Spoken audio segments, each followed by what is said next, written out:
This is the Northeast Community Policing Council, and Happy New Year, starting 2022. I can hardly believe it.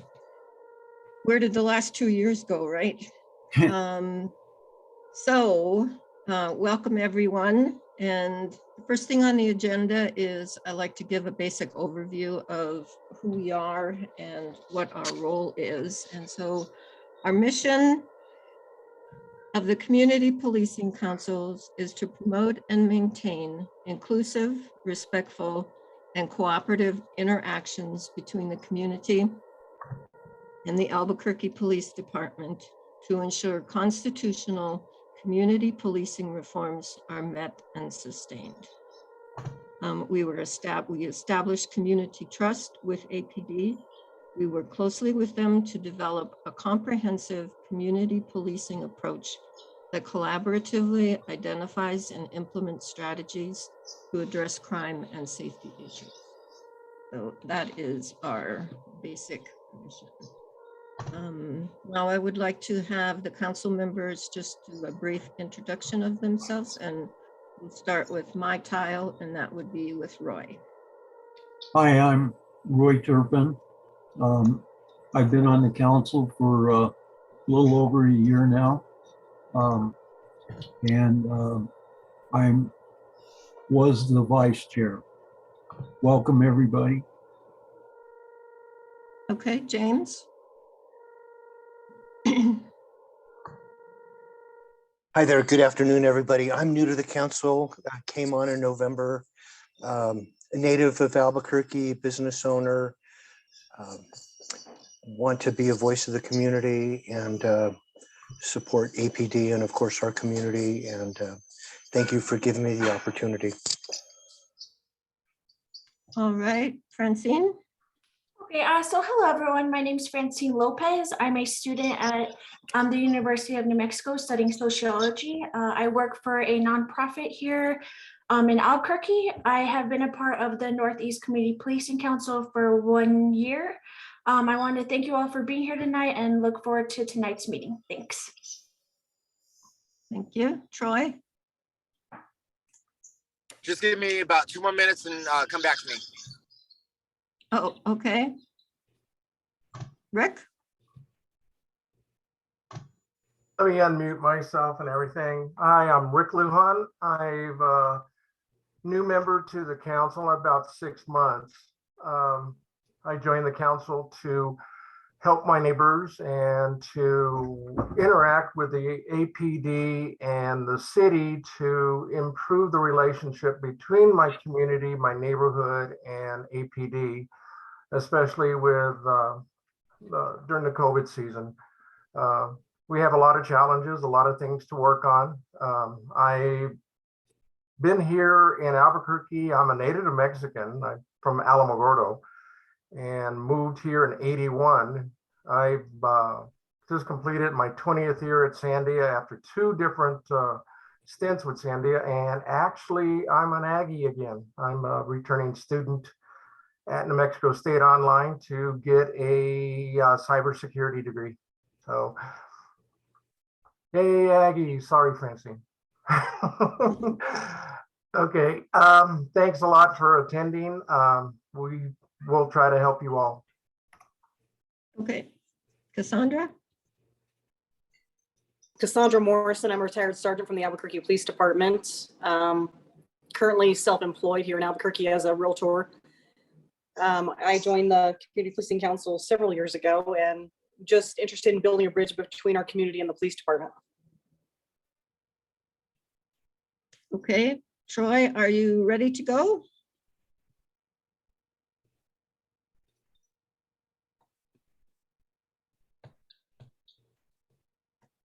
Well, I guess it hasn't been 2 minutes, so we'll go ahead with the agenda then.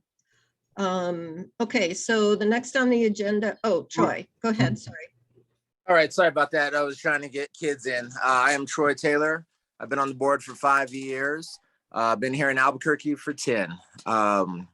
Part of the reason why I want to be on the board is to be a voice in making productive changes.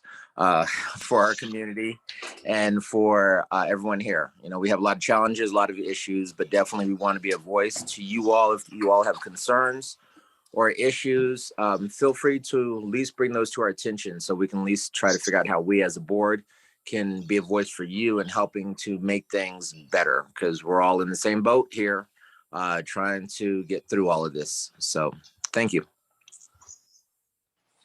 Okay. All right. So next on the agenda is the introduction of the new council officers.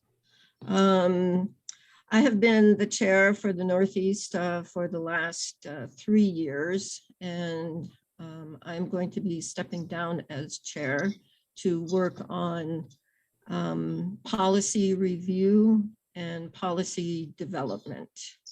And so we had an executive meeting on the 3rd of January, and I would like to introduce our new co-chairs. We are moving to a new structure, I guess I would say. Instead of having a chair and a vice chair, some of the CPCs have co-chairs. And so the new elected co-chairs are Mr. Roy Turpin and Ms. Francine Lopez. And with that, I just wanted to say thanks to all of my council members for the support that you've given me over the last several years as chair. We have really good people, really good ideas. I learned a lot, and it's been a really great experience. And I just feel like now it's time to give someone another opportunity to have some new eyes on the meetings and maybe come up with some new ideas, some different events. And I'm going to be focusing on policy, as I said, APD policy. So I will turn it over to Roy. Thank you, Vicki. It actually, it goes without saying that it takes two of us to do what Vicki did.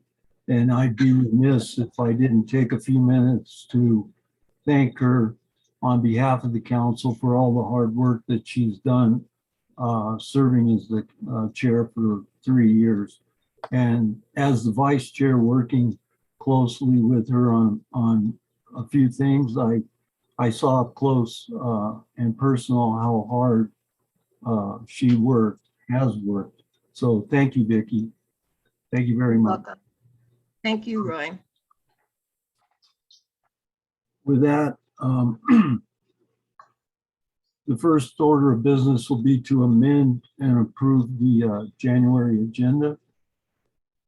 Motion to approve. Motion by Cassandra, Second. second by Troy. Any comments? Okay, call for the vote.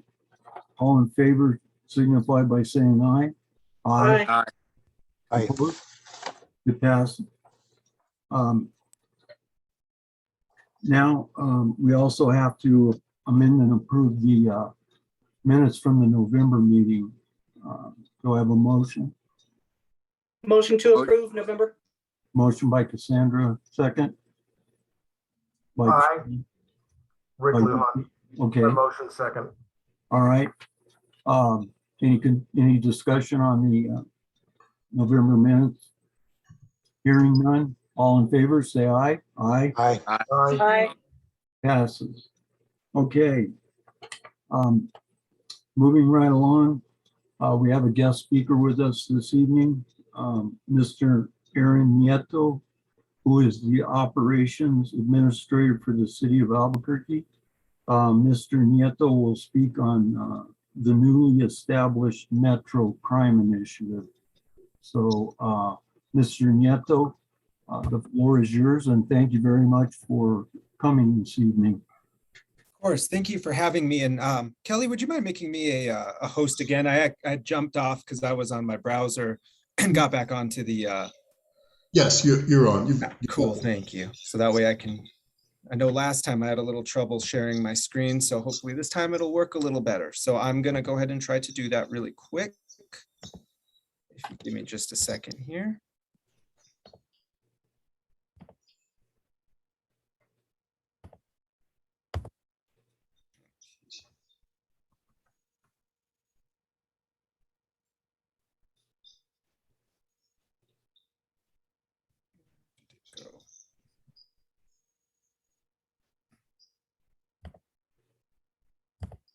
don't know why it never likes sharing my.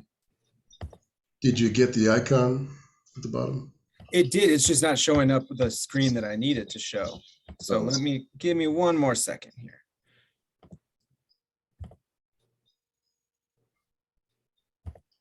I even went with a different computer this time to see if it would do it. There we go. Okay, everybody. So what we're going to talk about today is our new Metro Crime initiative that the mayor convened over the summer. What it did was it brought together a large group of people from that our stakeholders within the city limits, within the metro, including the county, the city council, the state, a lot of local nonprofits that deal heavily in addiction issues, mental health issues. There's a whole host of different groups that are here. And so we brought everybody together over the summer and we're like, okay, this problem is obviously not just a City of Albuquerque problem. It's not just a state of New Mexico problem. It's not just a Bernalillo County problem. It's all our problems. And we can sit here and continue to point the finger at one another and say, well, you're not doing this, or this is on your side, you should be taking care of it. And deciding, you know what, we're going to put that all aside and we're going to sit down together and figure out how do we make crime, how do we address crime in the City of Albuquerque.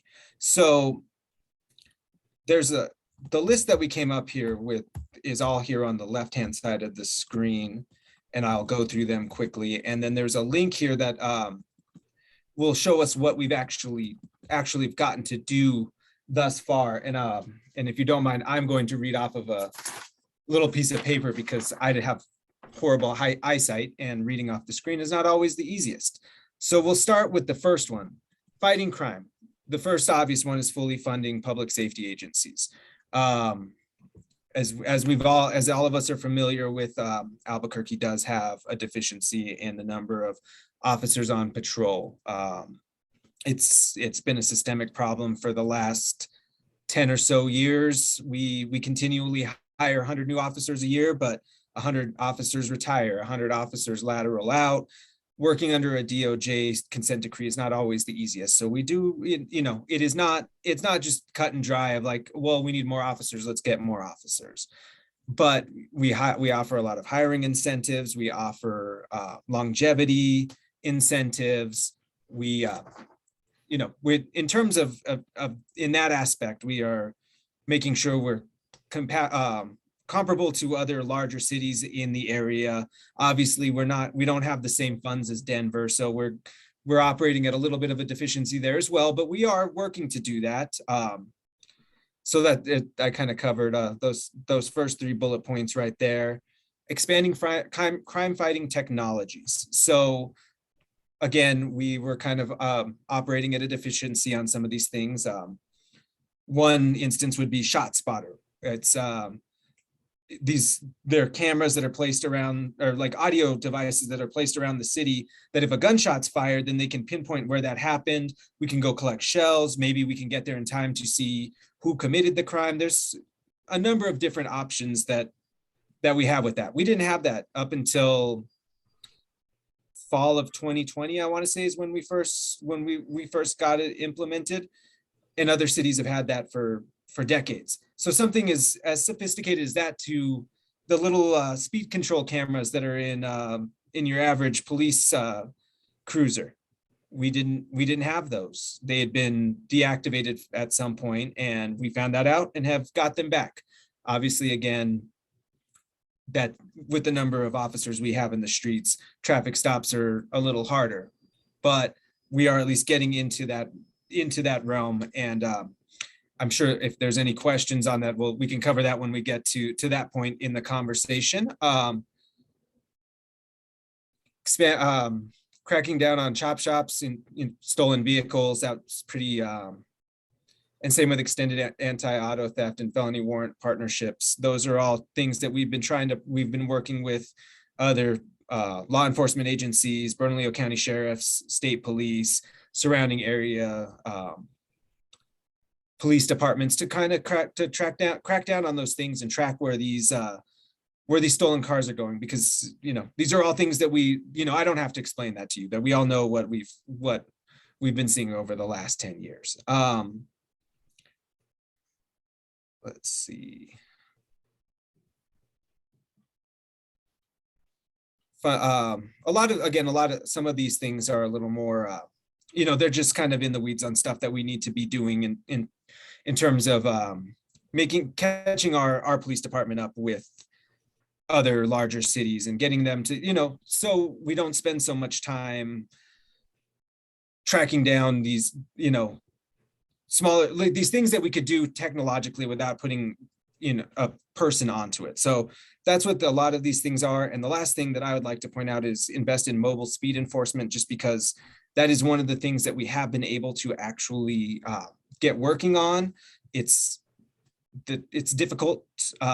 It has to go through the city council. We have to go through RFP and find the right people to do it, to figure out how we're like, what speed limit, what level above the speed limit is going to be ticketed, what the fines are going to be, where those funds go. So we're optimistically going to be there sometime before the summer, but we are definitely in the process of getting that done.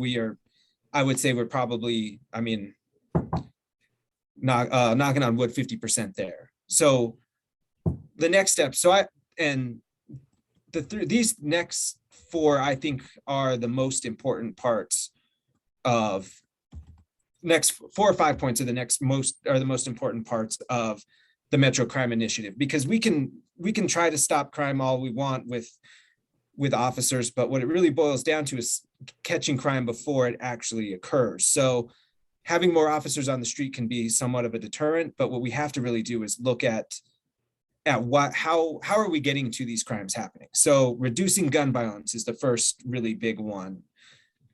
Strengthening gun storage laws. We're working on that with the legislature. Detain gun offenders until trial. That's something that we're working on with the DA and the AG and the courts to say, you know, if somebody committed a crime with a gun, should they be let out on their own recognizance so quickly? Closing loopholes in red flag laws. I know we passed these in the 2018 or 2019 legislative session, and there was a lot of discourse on whether they were done correctly or not. And I know we're looking to look at those again coming up in the next legislative session.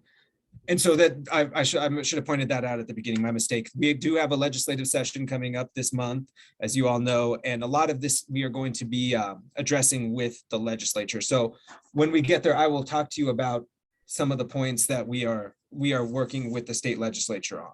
So back to, sorry for the tangent there. Urging gun owners to self-record serial numbers. There's a program that we have now where if you go out to the city range and shoot a couple rounds and keep your casings and then give them to somebody with an APD that's out there and say, you know, I want to make sure that my gun is tracked. So in the event that your firearm is stolen and used in a crime and they come looking for you, and you can say it was stolen, but I can help you, you know, here's the serial number on this. I can help you try to find it, or you can, you know, whatever it is that we can do to make sure that it can be tracked if it is used in a crime. And then studying gun violence is a public health issue, because I mean, ultimately that is what it is. It's there's so many social determinants that get people to gun violence, which we will cover in the next couple of points. But that is really what we got to do, is look at what is getting people to this position to where they are committing violent crimes with firearms. So next, closing the revolving door. And this first point here, fixed 24/7 ankle monitoring. Those had not been turned on again. So we worked with the courts and the DA to make sure that that's happening. So when people are released, they are being tracked. They were getting the ankle monitors put on and nothing was happening. So that is a promise that has been kept and that has been taken care of through MCI. Increased staffing in courts. Everybody is dealing with short staff. And so, you know, they're no different. So we're trying to make sure that they can get coverage as well. Using grand juries to protect victims and clear backlogs. You know, sometimes a grand jury will be able to determine what the appropriate bail is for somebody. That's done with that and the judge as well. But making sure that we're really working to get to making sure that those individuals that have committed crimes are not out on the streets loosely, not and being able to commit more crimes.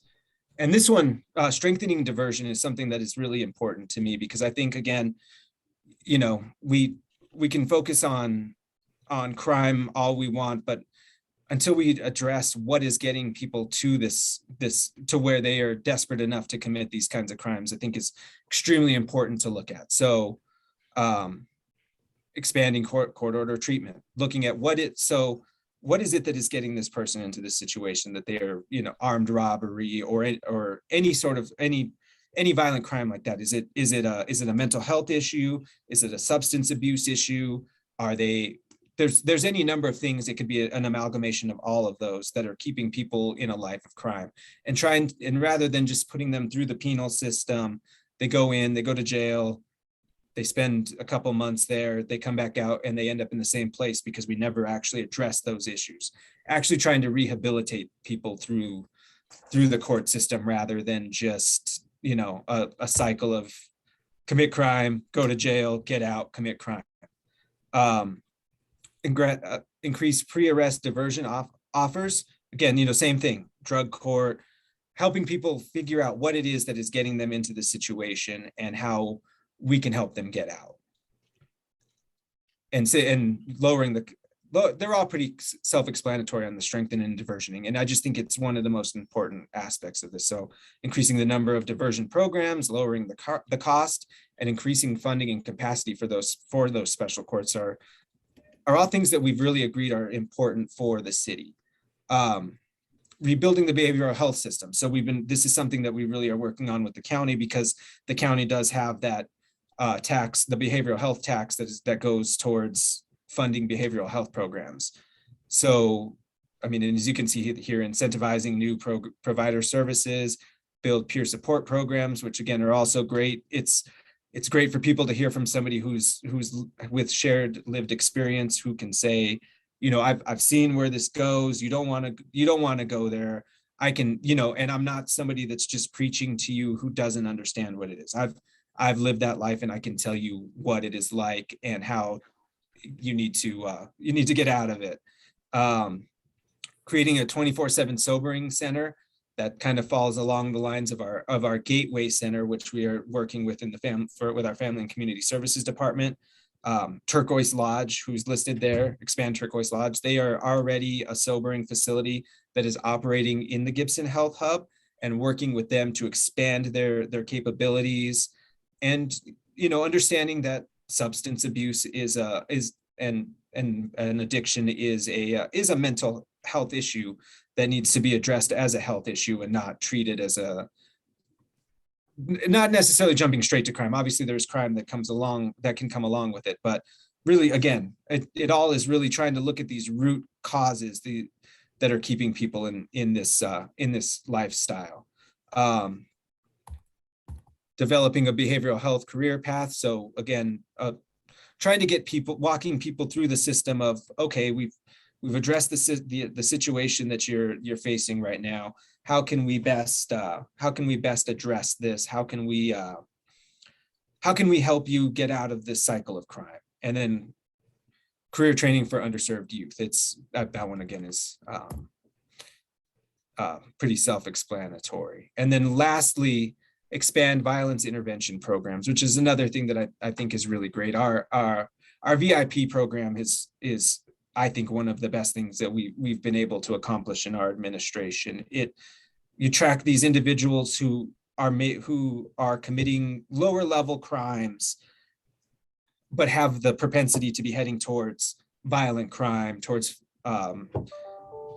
felonies, toward anything like that. So trying to catch them before they get there and addressing these issues and saying, we can help you out of this. It doesn't necessarily have to be that way. And I don't know if Angel and Jerry have come in and spoken to this CPC, but if not, I would definitely suggest having them. They put on you know, I'm pretty high level on this, but they can get down into the nuts and bolts. They can tell you about the experiences they have.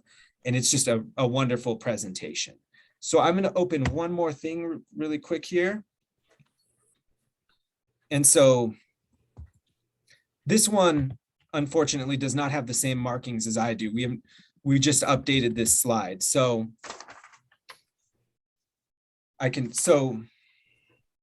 actually, I think we've updated this one completely. So we have a new slide. I will scan this and send it over to Kelly to share with y'all, because it has updated information on what we're working with the legislature, what we've done so far. I think we really did just complete this over the last couple of days. So it's not, this one right here just kind of gives you an overview of the ideas that we have. But we've also kind of expanded it to show what we've done and what we're working on with the legislature to get done as well. So I will get that scanned over to Kelly to share with the group. Sorry that I don't have that available right now. It is brand new. I just got it myself. So I thought maybe it had already been put on the website, but it has not made it there yet. So we'll work on getting that done as well.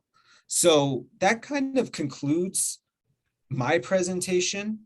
And I'm generally better at fielding questions and hearing what is concerning to each group. So I'm going to stop sharing my screen and go ahead and be ready for questions and hope and some more discussion on MCI. Okay. Thank you, Mr. Nieto. I have a couple of general questions. Okay. Can you tell us a little bit about where you are organizationally placed within the city? Yes. So I work in the mayor's office. I fall under the Constituent Services Department. Been with the administration since day one. I've actually I've recently updated my title, so it still shows up as operations administrator somewhere, but now I'm city outreach associate now. So I've been kind of the what I do is my job is to bridge the community to the Constituent Services Department. So in the sense that you're not calling us with problems, but to where I'm actively getting to reach out to groups and talk to them about what's concerning them before it becomes a problem that they have to call 311 or our office about. Okay, and I kind of have one follow-up question. Of course. You've outlined a very impressive program. Have you had any roadblocks in getting information or getting to speak to particular people, or are you getting a good cooperation? Generally a good cooperation. I think, there's obviously going to be groups of people that are unhappy with what the city is doing. And that's just the nature of being in government. But the important thing is to meet them where they are and say, I understand that this is something that is distressful, that you're unhappy about, or is frightening to you. And that's what my job is to go ahead and take that information and take it back to the administration. So that way we can better address this. And, we don't want it to always be punitive to where, you're only calling us when something's gone bad. We want to be able to have an open dialogue with the community to make sure that we're addressing those issues before they become an issue. Thank you. Open the floor to any other questions. So I have a few from a process perspective and planning, I guess, project management perspective. So can you tell us who is on your team, how they were selected, and what qualifications and skill sets were required to be a part of this initiative? So so the people that are a part of the MCI team? Right. Okay, so forgive me while I read on this. So just because there's a number of actors that are involved in this. So obviously the City of Albuquerque, and that includes APD, AFR, the new Community Safety Department, Family and Community Services, the mayor's office, again, obviously, the state of New Mexico, the governor's office, the state police, the AG, for Bernalillo County. We initially had a little bit of a struggle getting the sheriff's office involved, but they are now on board with us. The DA here from the get-go has been very interested in helping on this.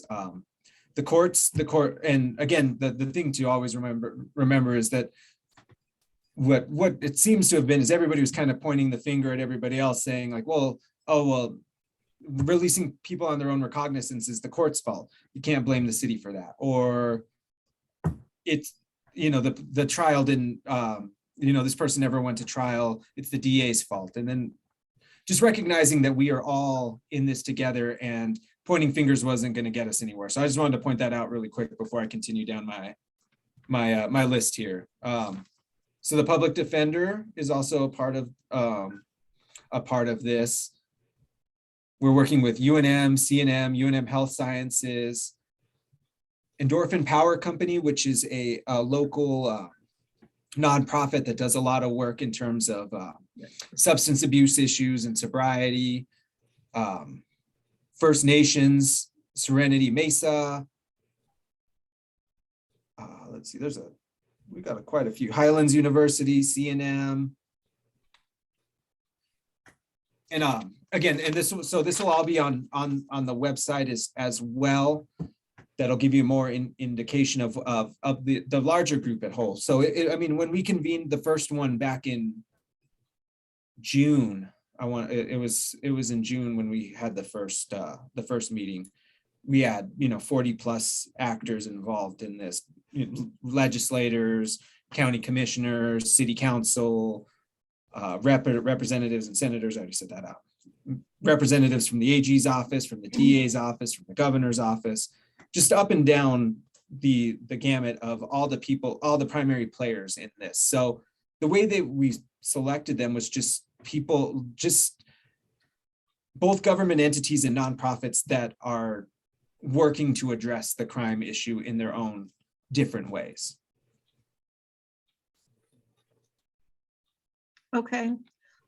So there's a whole lot of tasks and action items, it looks like. And I mean, it looks like a huge initiative. And I mean, everything that you've talked about definitely needs to be worked on and needs to be happening. So is there a strategic plan or a project management plan that you will assign those individual tasks to either government entities or nonprofits, and then put a name behind those tasks, and then manage all of that to make sure that everything is getting done? Or will you just take like the top 4 things that you want to work on and bring those people in? So how are you actually planning to roll this whole initiative out? So what we've been presenting on this is what we did was convene this group together because they'd already been working on it in their own ways, but we can't operate in a silo unto our own. So looking to say, well, all right, so let's see, let's look here and see if something these are all kind of city stuff that we've actually done. But okay, so like we'll look at fixing the 24/7 ankle monitoring one. That requires funding from the legislature. So we look to them and say, hey, like, we understand that this is generally done by the DA's office, but the DA needs funding for it. So the legislature said we can help with that. Or I mean, that's a lot of what our asks, especially because this 30-day session is all budget related. Our asks of the state are going to be funding related a lot of the times. And in looking to EPC, for instance, Endorphin Power Company, They do a lot of work with people who have been incarcerated with drug problems, and they've been, again, and Jeff Holland does a great job doing this. And so we work well with Jeff, and we said, hey Jeff, you're already doing this. We don't need to reinvent the wheel. How can you help us get? How can we help you expand your program, and how can you help us get this program working in the city so people are finding your program and getting the help they need? So everybody kind of came with their strong suits of what they think they can help with this program. So rather are you than us. managing, are you the project manager then, or managing all of the tasks, or is that a team of people? That's a team of people. Okay. And I'm not on it. I'm generally more kind of just like a spokesperson on it, but we have a team that spans both civilian and non-civilian for APD, people that work in various different aspects of the city, and they're the ones that are really managing it. Damon Martinez is a big part of it. It's really just trying to, all of the people in city government that can kind of control, like kind of bridge those gaps, I should say. Okay, well, we have several questions here. Let's see, I'm just going to read them for you because I'm managing the chat tonight. So wonderful. Timeline and current planning, known obstacles for the 24/7 sobering center. So timeline and current planning, and any known obstacles for the 24/7 sobering center. So the timeline on that, I know, because I believe, and I will need to double check on this, so I'll include this in my email to Kelly when I scan this over tomorrow. Okay. I think that Turquoise Lodge is 24/7, but I need to double check on that. So I think they do operate on that. They just operate on a smaller scale. So we would need to expand that. And a lot of what that is remediation of the Gibson Health Hub. Like it's not like it's derelict, but there is a lot of work that needs to be done to get to expand space. We've looked at a lot of different options within the health hub to where we can expand and give them more space. I mean, it's a gigantic complex. I think, I forget what they say, but it's like, I think you can fit 5 city halls in it or something. It is massive. I've toured it several times now, and I haven't seen all of it. That's how big it is. And so the real obstacles there are just working through the process of getting this all set up and getting it moving. It's time consuming, but it's, we want, when you're dealing with public dollars, you always want to make sure you do it the best way and not the fastest way. Okay, thank you. And the second question, regarding the work on going for the legislature on the rebuttal presumptions, so many things that the DA asked for are not noted. Are they covered? Violent felony, great bodily harm, prior violent felony within 5 years committed while pending sentences, intimidation, threatening witnesses or victims. So I might need a little more clarification on that question. So in the things that I talked about in our in MCI, those were not mentioned as I think is the question. Okay. Okay. I guess it's saying regarding the work. The DA asked in this forum for this.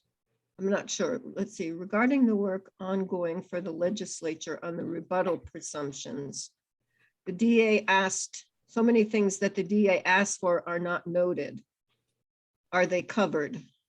I'm not sure what she's asking. Are they covered in the legislature? I mean, the DA will definitely also go with their own capital requests to the legislature outside of what we're requesting, and also requesting, different, not just capital funds, but also changes in law to on these subjects. And these would definitely be things that the DA would probably would be pushing in terms of, I don't know, if maybe keeping people from going out on their own recognizance or on bail if any of these if they've committed any of these crimes here. And you know, there's a lot of discussion on bail reform again coming through this session from the governor's office as well. So I think there'll be a couple of avenues into addressing these issues and making sure that people who fall in within these crimes here are not out on the streets. Yeah, so I guess for some clarification, it says one point on your slide noted improved presumptive opportunities. And she's just saying that we need those. Yes, I fully agree on that. There's a Okay. All right, then the next question is integration with neighborhood associations. At what point is the VIP information made available to community members? That is a good question, and I know that that Jerry and Angel, they do present a lot on on a lot of their work. Some of it is still being adjudicated, so I don't think they can talk about all of it. A lot of it is still in the court process, and they're working with these individuals to try to get their sentences changed by getting them into this program rather than an after effect, and then following through. So I have we've got some new players on in that area as well that are doing the back check, following this through, not just being like, all right, great, you're in the violence intervention program. Please don't commit any violent crimes. So we have somebody that's going to be, because Jerry and Angel are just two people, and they're they do all of the front end. They meet with these people while they're in the program, but once they're out of the program, they don't have the bandwidth to continue. So we've recently added a new position in the city for somebody that will follow up on this and make sure that those people are staying within the parameters and making sure that they're getting the support that they need in addition. So it can't all just be punitive, because if you're just telling somebody how wrong they are, then they're going to be like, all right, fine, I'm wrong, I'll do whatever you think I am. So in addition to reminding people that you don't want to commit violent crimes, you want to be able to be giving them the support to stay out of that lifestyle. So we have somebody coming in who's going to be doing that. Okay. And I imagine that will probably start to filter out more data that we can share with neighborhood associations. Okay, so is the Office of Equity and Inclusion involved in the NCI? Yes. Okay. And there are any, oh, go ahead, sorry. I was gonna say, and their involvement again would be a thing that they've been, a big partnership between APD and Equity and Inclusion has been our ambassador program. So what that does is I try to identify individuals within each type of community. So like we have an African-American ambassador, we have a Hispanic Latino X ambassador, we have an LGBTQ ambassador. And so we try to, and not everybody that is an ambassador to each of these groups is going to be a member of the group. Our Native American liaison is not, but he jumped into it head first, and he's probably our most active ambassador. I have a lot of meetings with him on this, and he he's always on top of this. He's always reaching out to tribal chiefs of police and seeing how we can work on things. So I mean, it doesn't necessarily have, like,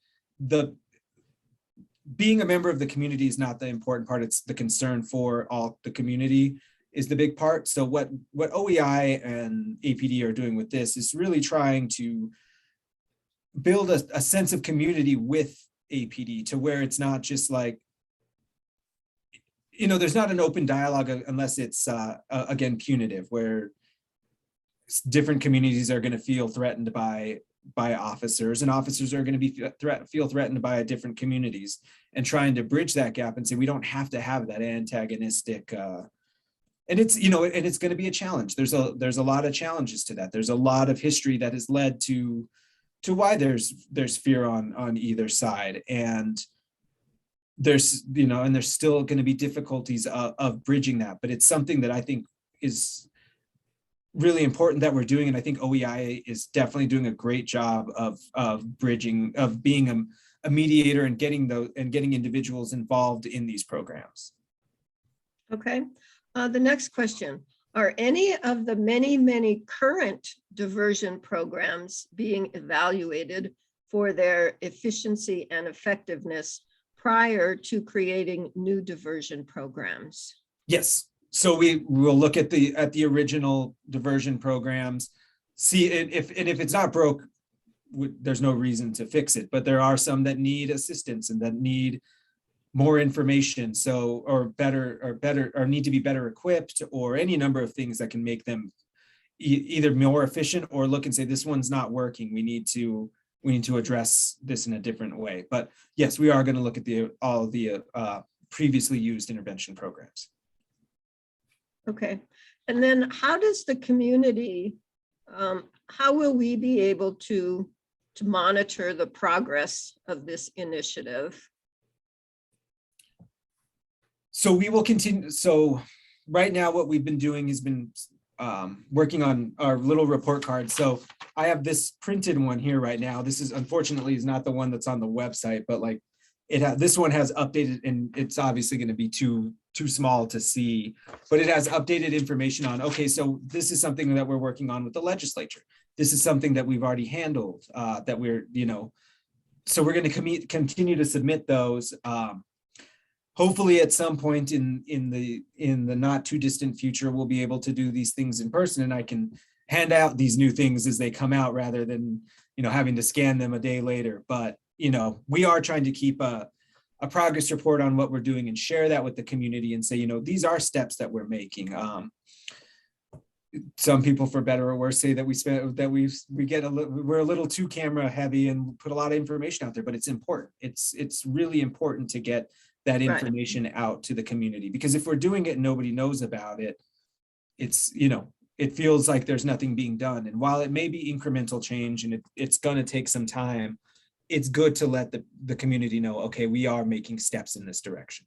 Yeah, and I mean, it looks like as you go through, you know, the myriad of action items that you have, you know, is there an opportunity for community members to get involved to help with that?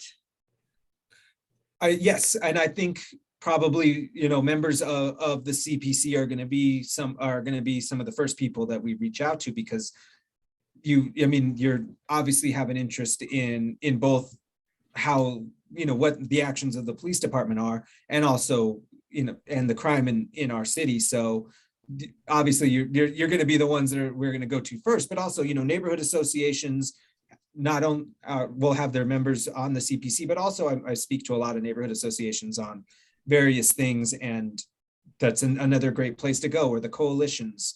There's a lot of places that I think we can start doing more outreach on this and broadening it. We meet with the business community on it as well. So I think it's just, ideally, and this is, you know, something that I'm working on getting into in my own capacity with the city is, instead of you contacting me and saying, I want you to come speak about this, I'm reaching out to you and saying, hey, we've done something great. I want to come talk to you guys about it. So that's, you know, that's kind of what my role is.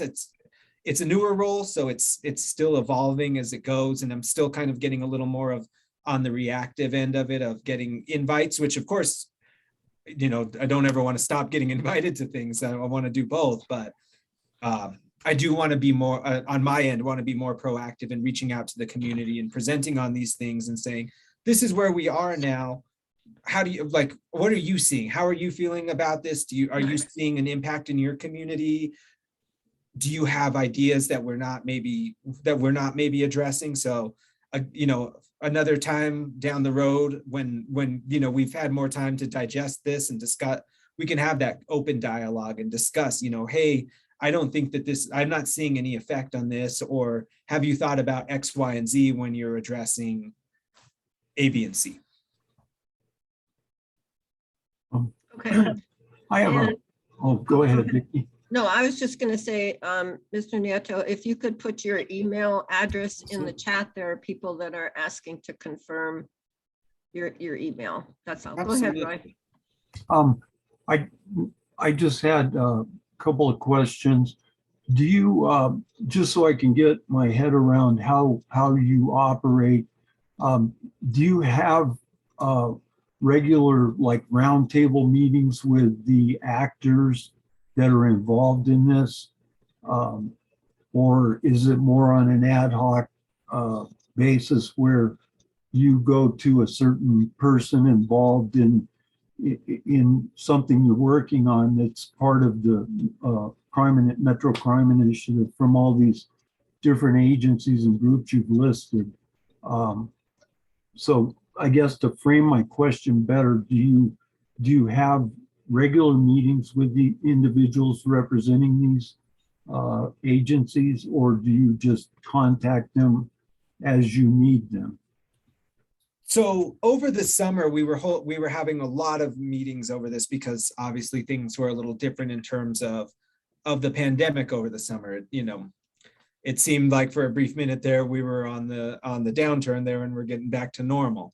So we were having a lot of in-person meetings with these groups and kind of got to the end of it. And we're like, all right, let's go forth and do the work. We've talked about it. Now let's go ahead and go out and do that. But the communication never stops. Like, granted, it's not happening in person as much anymore, but there's still constant communication between all of the groups trying to make sure that we're, you know, if we're all asking for something from the legislature, not asking triple for it and saying, all right, well, we can combine our efforts to make sure that we're not, you know, they're not going to be like, well, sorry, DA, the city of Albuquerque already asked for this, so best of luck. Like making sure we coordinate our efforts. Yeah, that's what I was concerned about.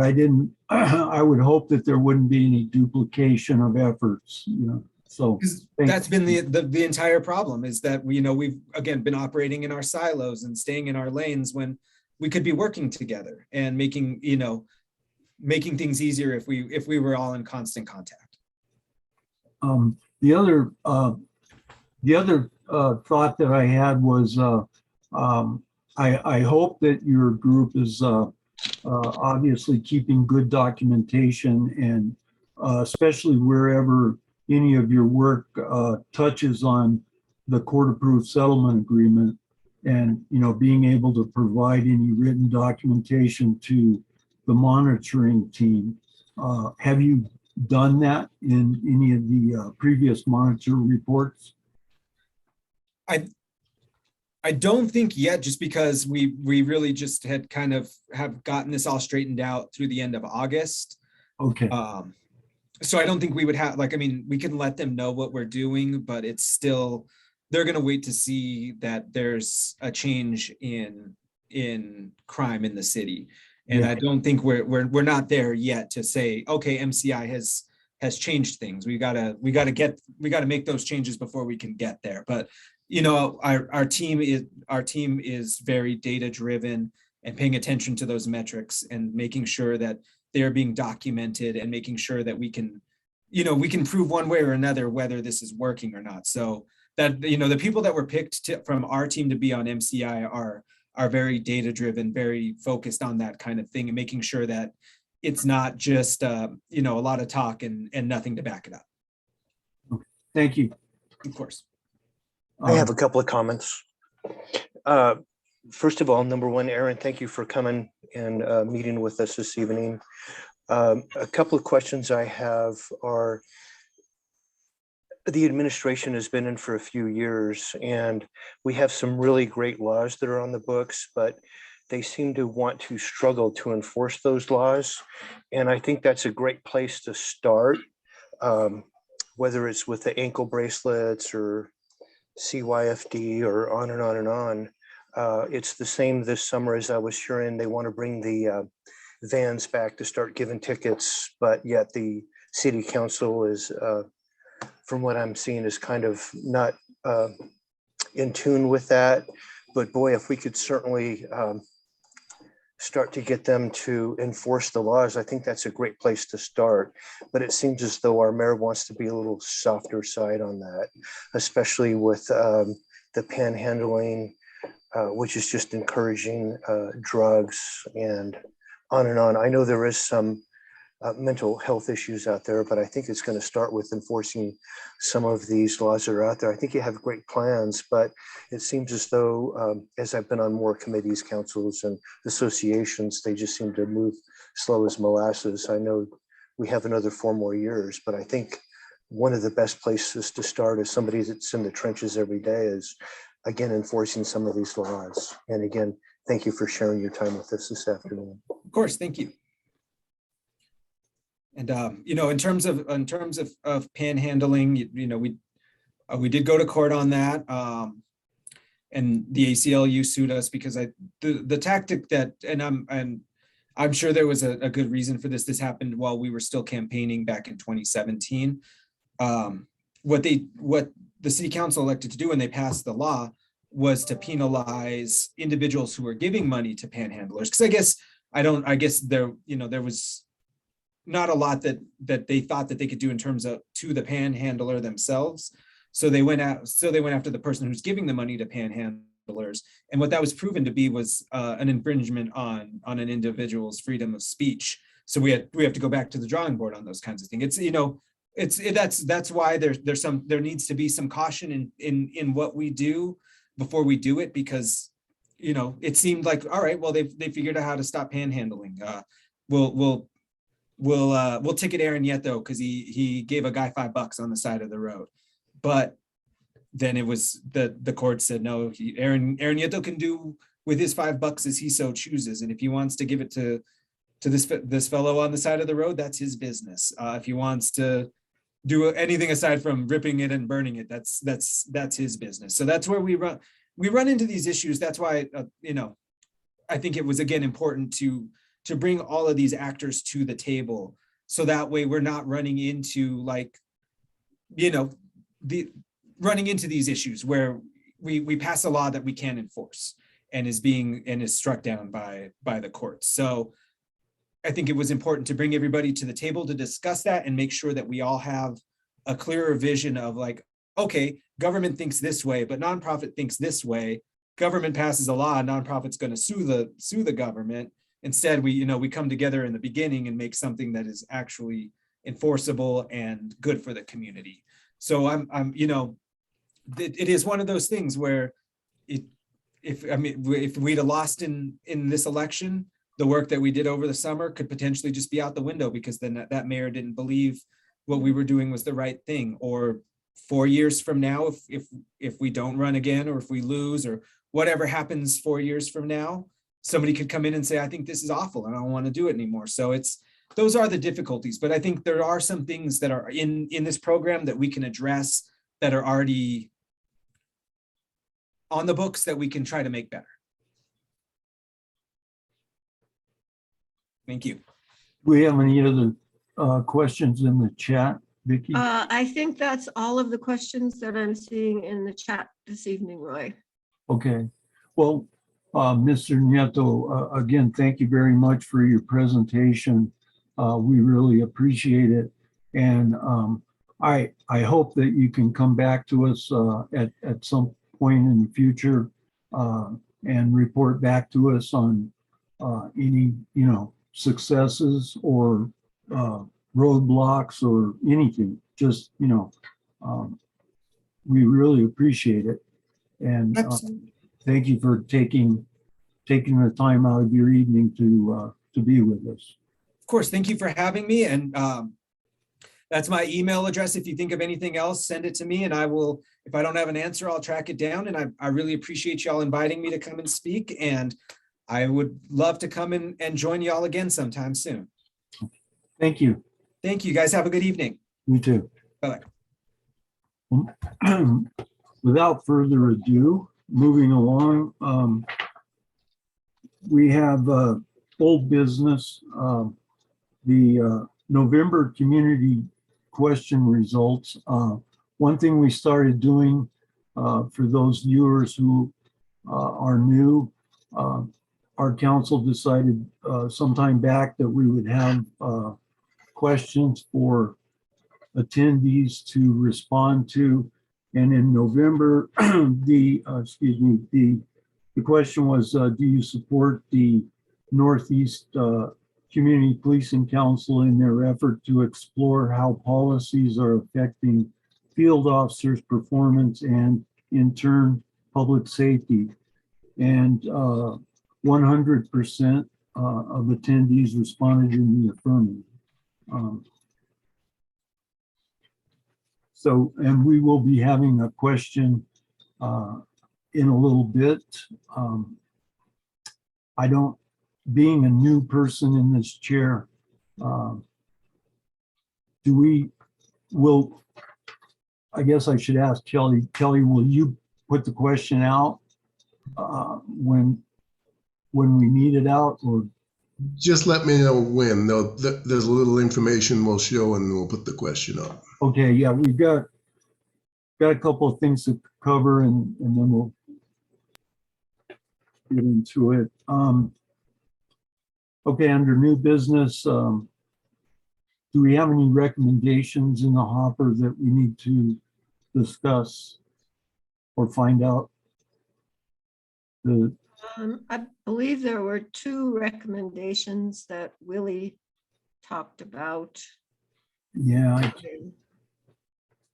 he's not here. How about if we table that until the next meeting, Okay. where Willie can speak about that.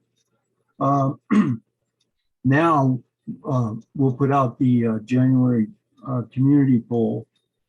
So, Kelly, I don't know if I gave you enough time to get it ready.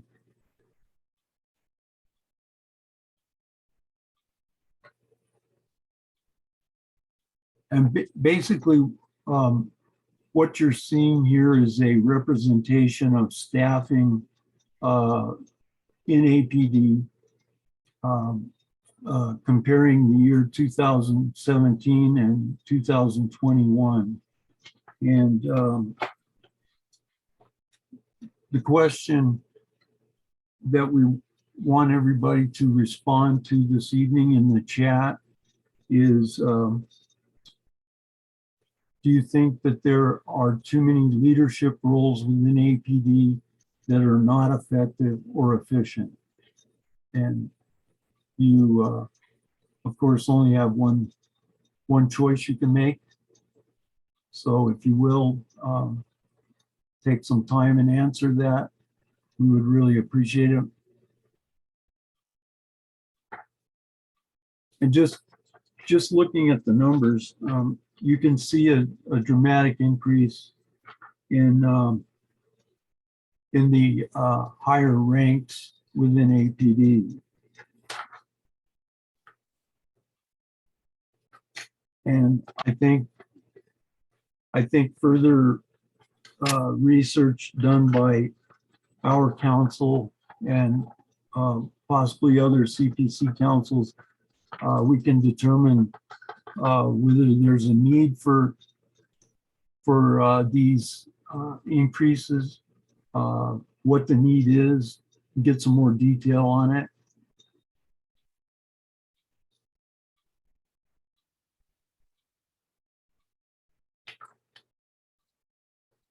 Is that the final that's posted there, Kelly?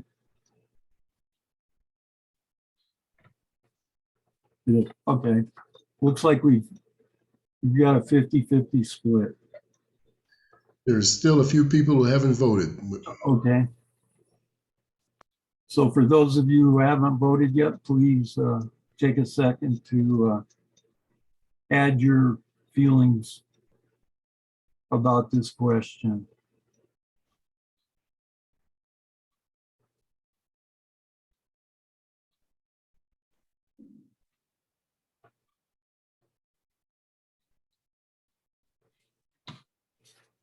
We have one comment in the chat about this. Yes, there's one individual that says she can't respond to this, but I for sure do not know the roles. Certainly, we need more folks to answer phones. So I'm assuming that's the dispatch when she's saying answer phones. That's my assumption. Yeah, so this doesn't include any 911 dispatch. And they are not APD employees also. They are employees of the City of Albuquerque, so they don't go on the APD distribution list. They don't count as civilian employees for APD? I'm not sure about that. Do you know? They're under the org chart. They're under APD's org chart. I don't know what their status is though. I've noticed in doing research on several iterations over the last year that I've been in, iterations of APD's organizational chart. And it seems as though, and of course, I'm going to have to do a deeper dive in this, but it appears that several positions within APD that used to be civilianized are now being administered by sworn personnel. That could be one answer for the increase. And I think we need to do a deeper dive and get more information. I'll be happy to do that. So I noticed Cassandra made a comment that they're sworn personnel. They are sworn. not sworn personnel. Oh, they're not. Yes, that's what I was going to say. On the fire department side, they have sworn firefighters manning their dispatch unit, but APD is civilianized. So this is the final posted now. 100% answer. We have 50-50 split. Thank you for participating, everyone. So moving along.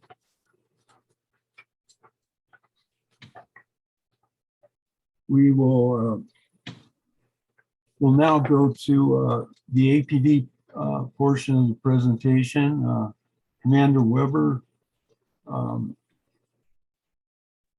turn it over to you. Roy, thank you so much. Can everybody hear me? Yes. Okay, and just a quick shout out to Vicki. Thank you for being the chair for so long. I know it was a lot of extra work on your part, and I'm glad you're still going to be on the board because I enjoy working with all of you. But I'm sure you're ready to hand off the chairmanship to to others. And policies is something that we've talked about in meetings. And so I'm hoping to have more conversations with you, Commander Weber, about that. Absolutely. So with that, I had asked, I want to say back in November, to give you all a brief presentation on our mission strategy for the Northeast Area Command and what our outreach strategy moving into 2022 is going to be. A little bit of background before I start. The idea behind this is that we have one police department in the city of Albuquerque, and it falls under one chief of police and then one mayor, all of those things. But each area command is actually kind of unique in the sense that they each occupy a specific geography. The constituents, have different desires, just like city council districts, where each councilor may have their own agenda or desires. A little bit different for us as a police department, but nonetheless, it's every community is kind of different within the city. And so I think we looked at that and decided that each area command really should kind of have its own mission and its own outreach strategy to make sure that we're most effectively working with our members of the public. And so, like, an example is in the Southwest Area Command, they developed that APD lowrider was something that they took on because there's a culture down there that really appreciates that that particular aspect. And they have more Spanish speakers down there. So one of the things they looked at was maybe we need to do more outreach in Spanish, because that will allow us to reach more constituents. And so, you know, we all of the area commanders sort of looked at this over the last few months and developed an outreach strategy. And so that's what I'm going to share with you here tonight. I will attempt to share my screen, and hopefully I do this correctly.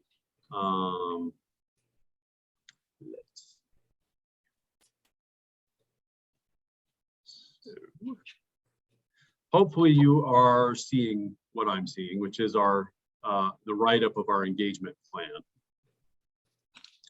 Can somebody just give me a nod if you're seeing it? Yes. Okay, excellent. So, and believe me, you've already been through one presentation tonight and looking at, you know, slides and that kind of thing. So I won't be too detailed. I just wanted to, and I had forwarded this to the CPC, but it's something that we can forward to anybody who wants it. It's not secret. It's not. It's meant for the public's consumption. So just kind of starting off, it's divided into about three segments. One is just encapsulates the overall mission and objectives. The next section talks about how we're going to accomplish that. And then the last section is actually about information sharing and how I see us moving forward with sharing information. So starting off with our mission, this is something that it's not just words. It actually does encapsulate my sort of vision as an area commander for the police department. Is I truly believe that the police department is not able to effectively fight crime without involving all members of the public and all constituencies. I think that in order to come up with solutions that actually reduce crime, you have to involve more than just officers enforcing the law. We are an enforcement arm, but enforcement alone doesn't always lead to lasting solutions. And so I think it's really important that we work with the public on policing. And so to that end, you'll see in bold there, it says that we endeavor to tailor our outreach efforts to maximize public participation and information sharing. We present a lot of information to you all, but I think it's equally important that we receive information from the public on how they want to be policed. And I think that our Community Policing Council is really getting into the swing of that. You know, in looking, let's look at APD's policies. Let's look at the approach to crime fighting, and is that something that we agree with, or do we want to see it done differently? And so I think that we're well on our way to doing this, but I would like to involve more members of the public. Next is kind of just the tenets of how we increase community engagement. And so what I have in bold there is that community outreach opportunities occur each and every time an officer responds to a call or contacts a member of the community. I think sometimes we are pigeonholed into the belief that community outreach is like going to neighborhood meetings or coffee with a cop or town halls, and all of those things are important. But I actually think that it occurs every time we contact a member of the public. And I always remind the officers that for them, it's another call for service. For the public, it might be the only time in their lives they've ever actually spoken to a police officer, outside of some kind of informal setting. It might be the only time they've ever seen an officer is this traffic crash that they're involved in, or this situation with their neighbor where they're calling. And so we have to keep in mind that their perception of the police department is probably going to be shaped by that encounter much more than what they see on TV, or even, I can get up all day and give speeches, or the chief can say things at a press conference. But if someone has one or two limited encounters with the police department and they come away with a particular perception, I think that's what's going to drive whether or not they trust the police department, and whether or not they see us as a partner, or they see us as something else. So I feel like that's very important, and therefore it's always an opportunity for us to advertise our professionalism as well as our compassion in situations. And we have to do both. You know, we have to enforce the law. That is our role. But that doesn't mean that we aren't compassionate or thoughtful in how we accomplish that. Second tenet that I truly believe is that citizens are more likely to follow the law when they think it's enforced fairly. And I kind of break that down into the can I and should I questions, because officers have a lot of discretion in how they enforce the law. And we don't want to take that away from them, by the way. We want them to have that discretion. I don't think that sometimes people want to make law enforcement kind of this algorithm of an event happens and you respond a particular way. And I've learned that no two situations are ever the same, and that it's very, you try to be fair to everybody and consistent to everybody, and that's important. But you also have to recognize that every situation is different, and that's why officers have discretion. And so I just use an example that I remember encountering as a supervisor, which, you know, oftentimes a person is caught driving without insurance. What do you do? Well, the law says you can tow their car. And most members of the public would probably say yes, and most officers would say yes, tow the car. You know, we can't have this person driving on the road without insurance. Well, that might be the truth 90% of the time, but the officer should always ask themselves, is this the correct action in the moment? And so, you know, I encountered a situation where an officer was arresting a husband who was driving a car, and there was a wife and a small child in the car, and they arrested the husband for driving on a revoked license. However, the mom had a valid driver's license, and it was like 1 a.m. It was cold, and they were in a parking lot. And the officer says, well, you know, I'm gonna tow this car. And I said to him as a supervisor, you realize the mom and the daughter have nowhere to go once you tow the car. Like have you thought about how they're gonna get home? And so that's just an example of, could you tow the car because you arrested the driver? Absolutely. Do you have to tow that car? Is that the best answer in terms of legitimacy for the public? Maybe not. And so there are no absolutes. And then another example would be, you know, can I actually do what it is I'm saying I'm going to do? And sometimes officers will tell the public, you know, do this, or I'm going to do X. And I always tell my people, you better be honest about what you can and can't do, because sometimes officers will say, well, if you don't leave this house, you know, there's some kind of dispute going on. You don't leave this house right now, I'm going to take you to jail. And in the back of their mind, the officer knows they don't have an arrestable charge. Sometimes that bluff works and the officer gets what they want, but I actually think that it's damaging in terms of our relationship with the community, because you want to, if you tell somebody you're going to take them to jail, you better have the authority to actually arrest them. So just kind of some examples about how I require people to think about things. And then lastly, I always believe that we have a solution to offer. There are many calls that we take where the police are not the best option, but that doesn't mean that we can't direct somebody in the right, send somebody in the right direction, or still help address that. Even if no law is being broken, like in a neighbor dispute where someone calls believing that their neighbor is breaking the law, and then the officer gets there and, you know, actually no, there's no legal enforcement action I can take. That doesn't mean we can't try to help resolve the situation. So I always remind, it goes back to this idea that every call we take is an advertisement for us as a police department. Let me stop there before I move on. Are there any questions about anything I've said so far?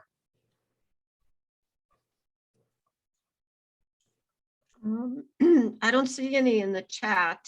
I think people are interested in probably getting a copy of what you're presenting this evening, Commander Weber. So at some point, could you just say, you know, where that may be available? Sure. So it's available. I did send it. I don't know if the CPC is interested in sending it out. I know I sent it to all of you, but I'm happy to email it to anybody who wants it. I'll certainly put my email in the chat.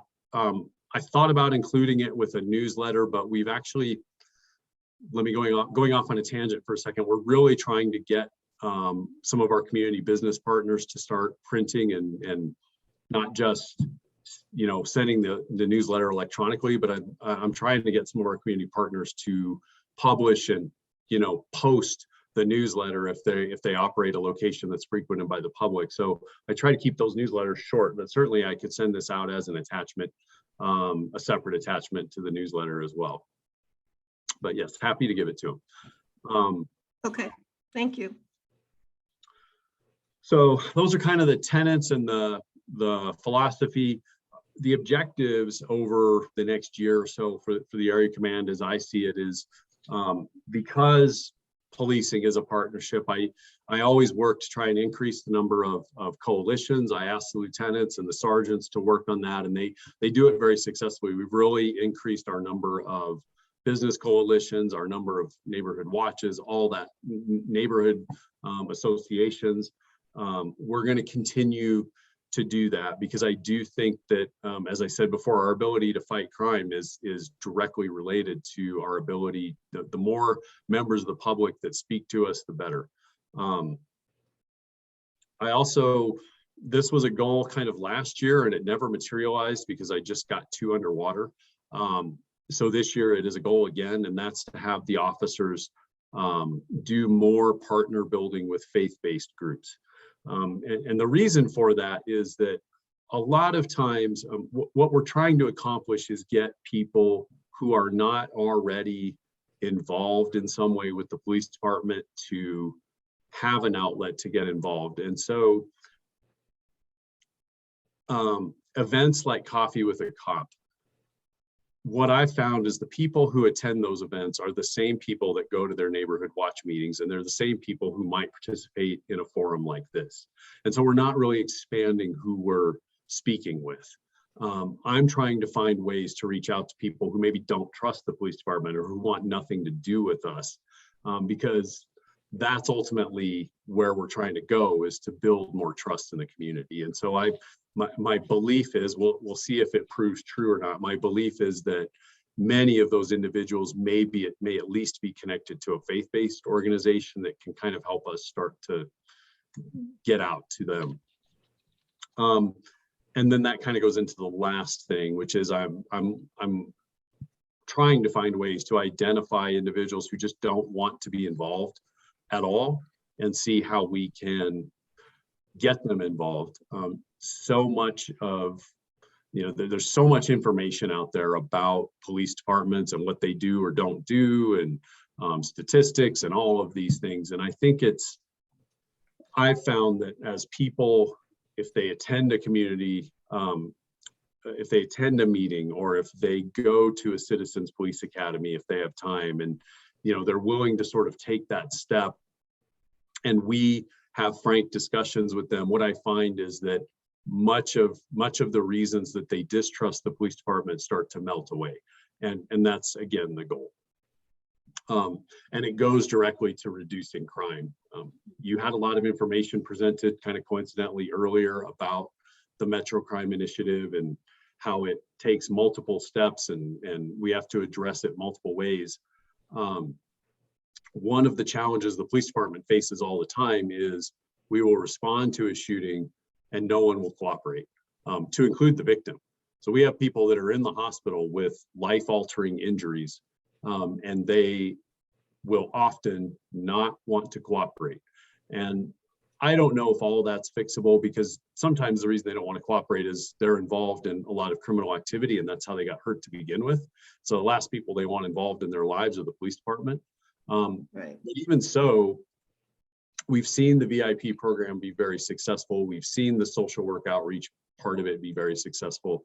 And not everyone who refuses to cooperate is it because they're a criminal. Some of them just don't want to cooperate because they don't trust us. And so to me, the more trust the police department can build, the more opportunities we have to actually solve crime, because there are a lot of people out there who have information that could help solve different cases or help reduce crime, but they just aren't interacting with us. And so to me, that's an important thing to pursue. And then the last section of this, and then I'll quit rambling, is the information sharing aspect of it. And what you'll see in this section is what I believe that we can share on a monthly basis. And then some other things below that. So let me talk about the monthly basis. I'm already trying to accomplish this. So the newsletter, we went from a quarterly newsletter to a monthly newsletter, and I am trying to provide information as best I can to people in terms of calls for service. What is the breakdown of that?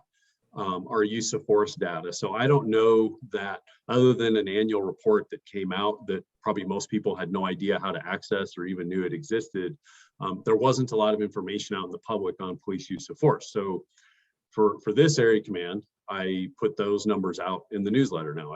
Anybody can look at our use of force numbers. I also put out the breakdown of how many officers do we have assigned right now and how many of those officers are actually available. And then finally, just I can't put out all of the statistics because it just becomes overwhelming. But what we did was pick the 3 things that we felt like would best describe the proactive policing that's going on without getting into pages and pages of highlights and all that stuff. So the number of patrol checks that we log, the field briefings, which is when a team goes to a particular location, and rather than having their briefing at the substation, the sergeant will have it out in the public where there is a visible officer presence. And then finally, traffic stops made throughout the area command. Traffic is something that's on a lot of people's minds.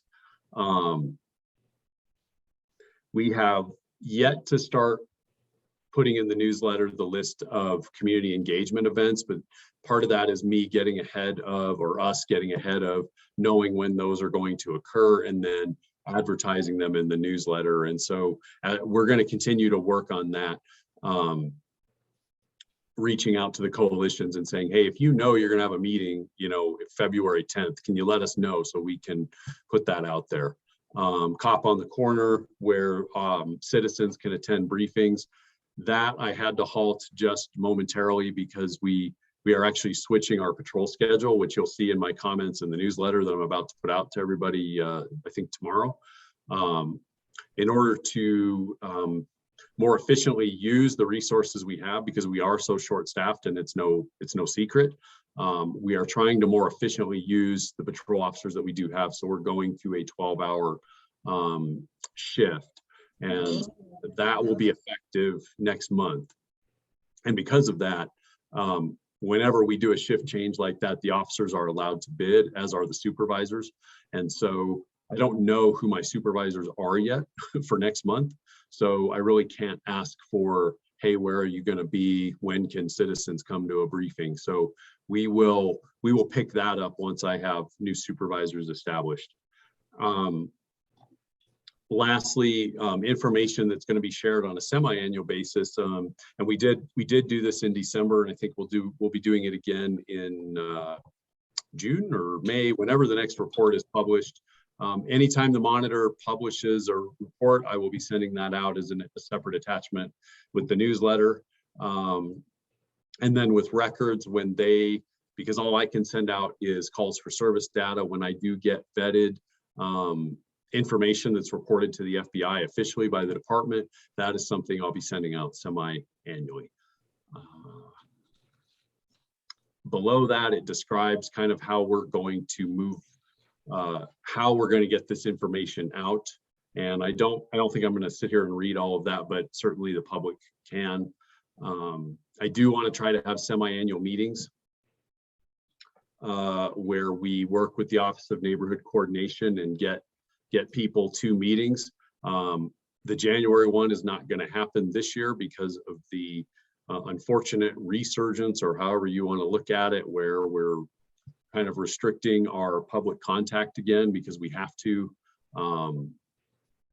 The latest variant has caused us more staffing issues than any of the previous variants with COVID.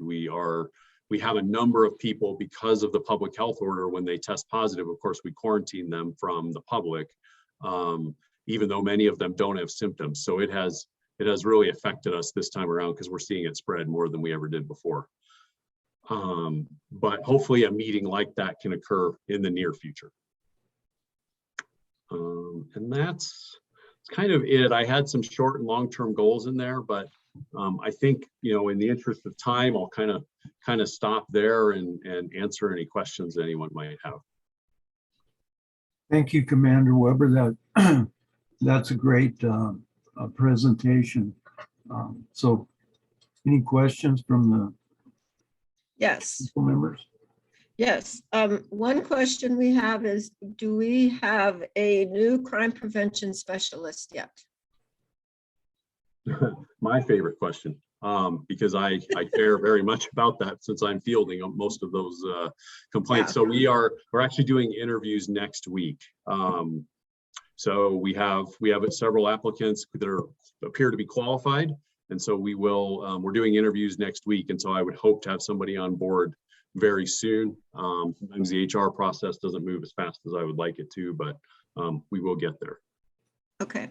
Next question is there a bike squad for the Northeast Command, and are they walking beats? There are actually going into our February, so I do have bikes right now, but going into our February schedule, I'll actually have 6 total bike officers. So there will be 3 teams that each, they are paired up because they go in twos. So I will have 3 teams with a bike response. And actually, because they're working the 12-hour shifts, there's going to be much more overlap and coverage there. They do some walking. Most of it is riding, just because of usually I have them either in the uptown area or along Manal or, doing the parks. So those are big areas. So we tend to have them ride bikes. And is there a dog team? And if so, do you walk them at the park? A dog, I'm not sure I understand what a dog team like. I'm thinking, do we have like canines in the Northeast is what she may be asking. So Canine officers. Yeah, I mean, the department has canine officers. They are actually centralized, so they respond all over the city. They're not specific to area commands. Okay. The next question is, Commander Weber, are you aware of any faith-based institutions in the area that are planning to be overnight shelters for homeless folks? And please, can you add neighborhood associations and HOAs to your goals, not just neighborhood watch groups? Thanks for the good work. I'll address the second comment. If it says only neighborhood watch, that's just an omission on my part in the written document. We try to grow our neighborhood associations, and we work with ONC, Office of Neighborhood Coordination, to do that. So I'm not aware of any faith-based groups up here that are currently offering overnight shelter or who intend to do so. So no.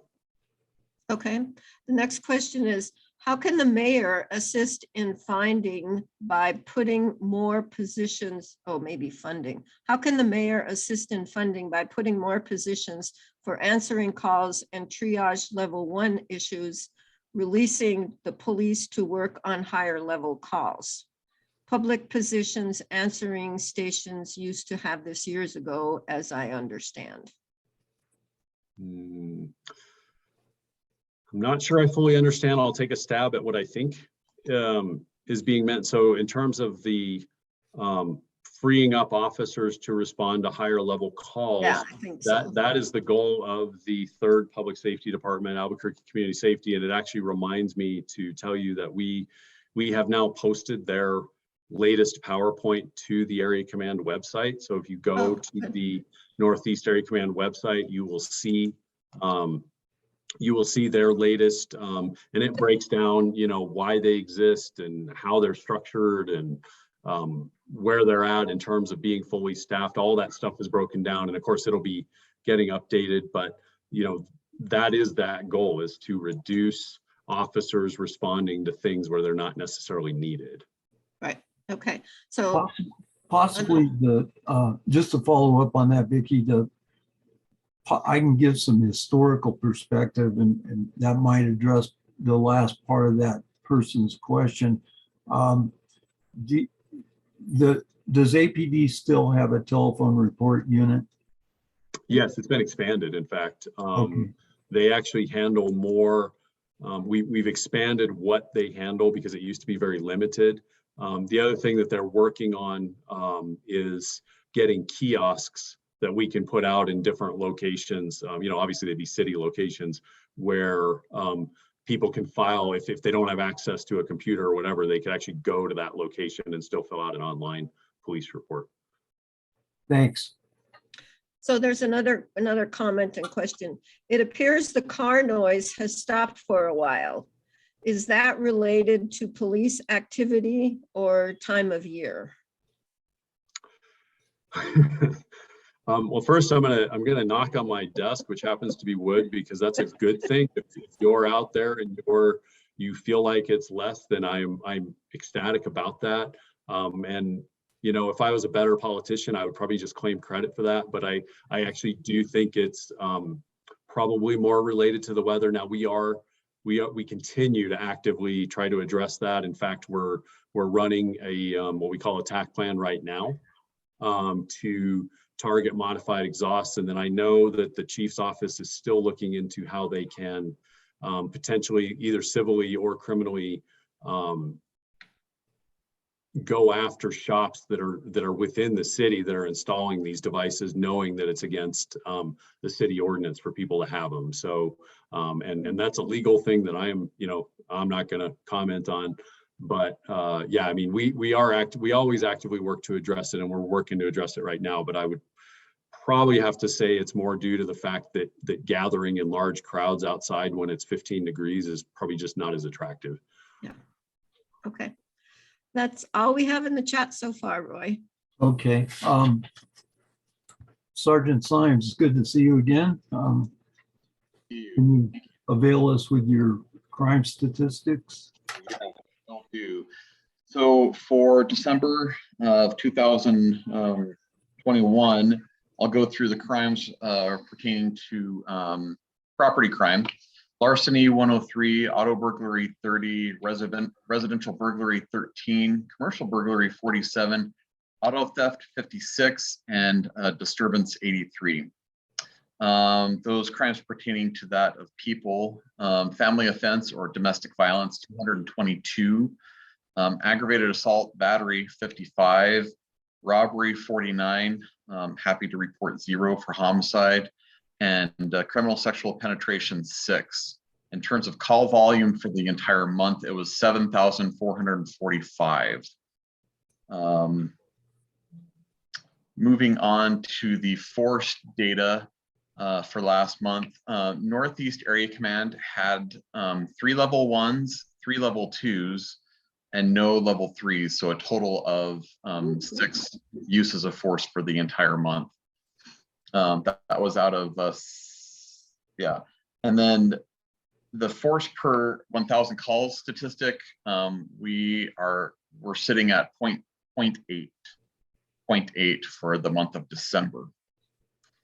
In terms of the breakdown of the kind of calls for December, disturbance 6, family dispute and suspicious persons or vehicles 5 each. On-site suspicious persons or vehicles 4, aggravated assault battery, auto theft, and wanted person each had 3.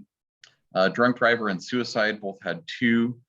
Residential burglary, fight in progress, traffic accidents with no injuries, stolen vehicle found, traffic accidents with injuries, shoplifting, and SWAT activation all had 1. If you have any questions, I would be happy to stand for those.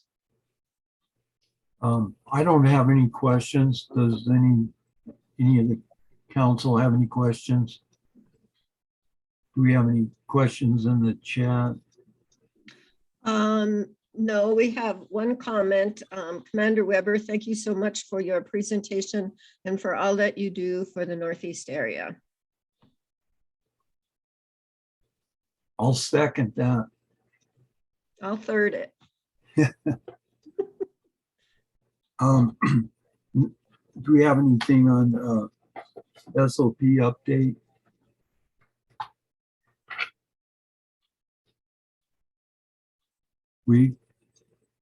I know that's something you're going to take a deep dive into You've already done it, Vicky, I know.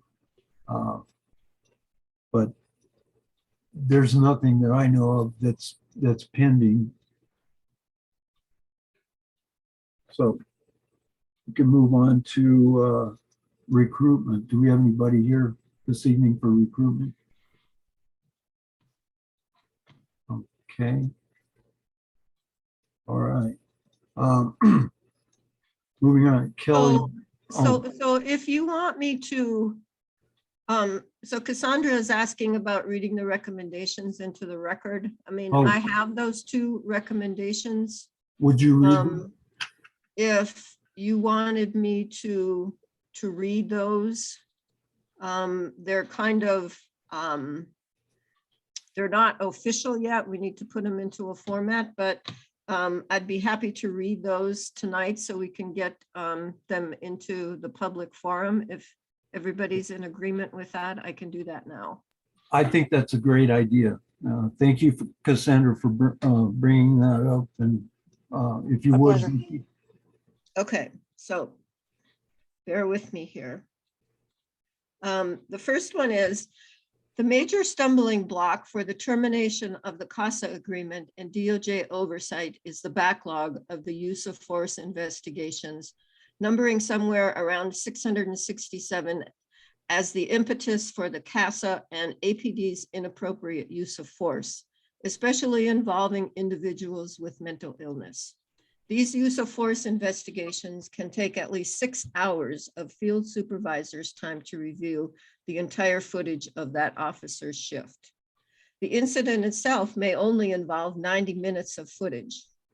APD currently is significantly understaffed and has been able to reduce officers' time reviewing film, would both speed up the reviews and improve the availability of officers to patrol the city. Since the goal of the CASA is to investigate and mitigate APD's inappropriate use of force, focusing on the incident for film review would accomplish that goal. There is resistance to a shorter film review as it is felt that the totality of the shift is needed to be reviewed to get a full picture of the officer's frame of mind. We would then like to propose a trial process. 10 cases would be reviewed using the entire footage and the same 10 cases reviewed by a separate team for just the duration of the use of force review. Conclusions from these two groups could then be compared to see if there were any significant differences in the conclusion between the two groups. If none or minimal, then there would be justification for going to the shorter review. So basically what we're saying is, create a pilot to where we could look at the whole totality of the use of force incident starting from, minute 1 to the end, and then compare that to a filtered review of just the use of force and see if the conclusions of those two teams or those two reviewers would be the same. So we're trying to reduce the number of hours that it takes for the sergeants to review all of the body camera footage when there's a use of force investigation. So that's the first recommendation. The second one is the Northeast CPC has heard of an issue with the review of force cases. Given the backlog, some of these cases yet to be reviewed and several are years old. Policies on use of force and other issues have been changed from when these use of force events occurred. Yet we have heard that the review and the disciplinary actions are not based on the policies at the time of the incident, but at the time of the review. If this is true, this seems inappropriate to us and not consistent with legal standards. We would like to understand if this information is correct and want to know if it is true, the justification of holding officers to policies that were not yet in effect at the time of the incident. So those are the the two recommendations, we may change some of the wording to maybe shorten some of it so it's a little bit more succinct, but so this will serve as a public vetting of these two recommendations, and I would ask that the council vote to move these recommendations to submission to our liaison. Second. So all in favor? Aye. Aye. Aye. Aye. Okay, I believe we have majority, so Yeah. I will put these into the proper format, Kelly, and send these to you probably in the next few days. We've appears we've come to the point where to ask if there's any community concerns that have not yet been posted in the chat. If any of our viewers have any particular concerns that they could quickly put into the chat, we can read those. Take a couple of minutes. The only other comment in the chat was someone did not hear the how part of the second recommendation. And so I'm not sure exactly what that means, but what we can do is once the recommendations are submitted, those are available to review on our website. And if there's questions about them, Kelly or Roy or myself can address that. So any other questions come up in the chat? Comment? I think that's everything. Okay. It's 8:20. I'll call for adjournment. Do I have a Motion to adjourn. Motion by Cassandra, Second. second by James. All in favor? Aye. Aye. Aye. Thank you, guys. everybody. Thank you, everybody, for attending, and we'll see you next month. Okay, thanks, everyone. Thank you. Thank you, Kelly. Have a great evening. You too. You too. See you later. Thank you, Vicky, for your help. Sure, anytime. Bye. Bye. Have a good one. You too.